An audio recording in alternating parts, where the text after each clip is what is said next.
In today's video, I'm going to teach you how to upload files to a shared folder in Dropbox. This task can vary slightly based on whether you're using the web interface or the desktop application. Another important factor is whether you have edit access to the shared folder or just view access. Let's dive into the step-by-step process for each method, ensuring you navigate this system smoothly and efficiently.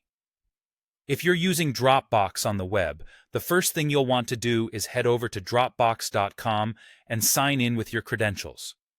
Once you're logged in, look to the left sidebar where you have a few options. Click on Shared if you're focusing on folders that others have orchestrated for sharing with you. Alternatively, select Files followed by My Dropbox if you've already joined the shared folder in question. Once you're within the shared folder you intend to upload your files to, it's crucial to confirm you have Can Edit permissions. Without these permissions, if you're limited to only Can View, unfortunately, you won't be able to contribute files. With the right permissions in place, your next move is to locate the Upload button, which is typically situated near the top of the interface. Click on it, and then decide if you're uploading individual files or an entire folder. Select your items and start the upload process. Once your files have uploaded, they'll begin to sync, making them visible to everyone with access to the shared folder once the sync completes.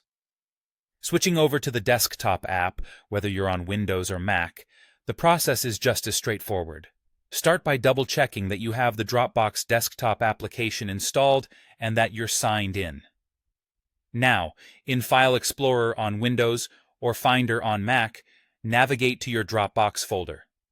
Look for the shared folder you wish to collaborate on. If you've joined this shared space, it will conveniently appear in your Dropbox directory. Now, it's simply a matter of dragging and dropping your desired files, or even using the good old copy and paste functionality directly into this shared folder, just as you would with any other folder on your computer. This action will trigger an automatic upload and sync progression. For confirmation that your upload is complete, keep an eye out for the sync icon. When you spot that check mark or green indication, it's a signal that everything has fully uploaded and synchronized successfully with the shared folder. And there you have it, a comprehensive walkthrough for uploading files to a shared Dropbox folder, both via the web and the desktop app. Remember, having the right permissions is key to making your contributions to shared folders seamless and efficient.